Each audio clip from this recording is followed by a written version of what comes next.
تفتكروا السوشيال ميديا قربت المسافات ولا بعدتها أكتر؟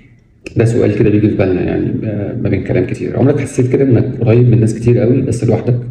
يعني مفيش فيزيكالي أو يعني حقيقيا مفيش حد حواليك، رسايل لايكس تعليقات، لكن مفيش حد بيتواصل معاك بجد أو بيسمعك أو يحس بيك بجد. السؤال بقى اللي محتاج إجابة، السوشيال ميديا فعلا قربتنا ولا بعدتنا أكتر عن بعض؟ خلينا كده نرجع كام خطوة لورا. زمان القرب كان قعدة حلوة مع بعض، نظرات بنتبادلها مع بعض وتواصل يعني تواصل حقيقي بيننا وبين بعض، سؤال من القلب، وقت حقيقي بنقضيه في ضحك في لعب في هزار في حاجات كتير قوي. النهارده القرب بقى ستوري وايموجي ولايك وطمنا عليك من غير انتظار حتى رد. يعني انت بتبعت حاجات كده وممكن قدام شويه الاي اي هو اللي يبعتها وخلاص، والاسم ان انت بتتواصل مع الناس او بتسال عليهم وبيسالوا عليك. طيب امتى السوشيال ميديا قربت بين المسافات؟ قربت لما وصلتنا بناس بعيده قوي استحاله نشوفهم وجها لوجه، فقدرنا ان احنا نكلمهم ونشوفهم فيديو كول او كده. لمت شمل ما بين ناس مش لاقيه بعضها، فعرفوا يوصلوا لبعض عن طريق السوشيال ميديا.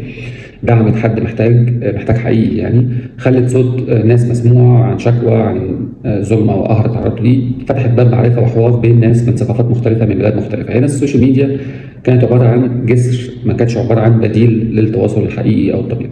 امتى بقى بعدتنا لما بقينا بنفضل الشاشه على القعده. في ناس كتير جدا بقت تفضل انها تتكلم شات على انها تتكلم حتى صوت او تتكلم وجها لوجه.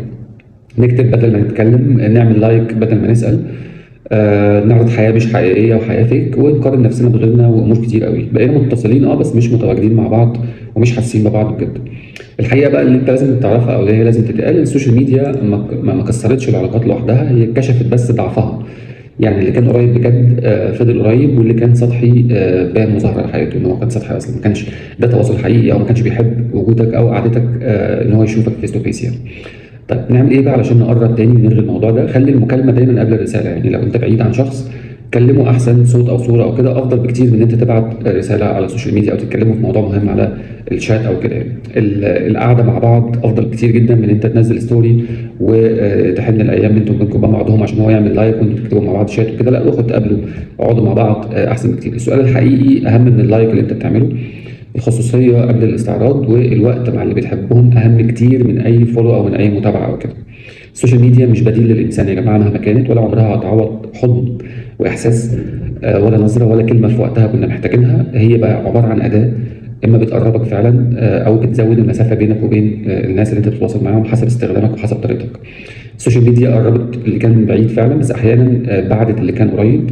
خليها وسيلة تواصل، مش سبب وحدة وعزلة أنت تبقى موجود فيها. افتكر دايما أقرب الناس ليك مش اللي ظاهرين على الشاشة وموجودين، أقربهم اللي موجودين فعلا وقت ما تحتاج وموجودين فعلا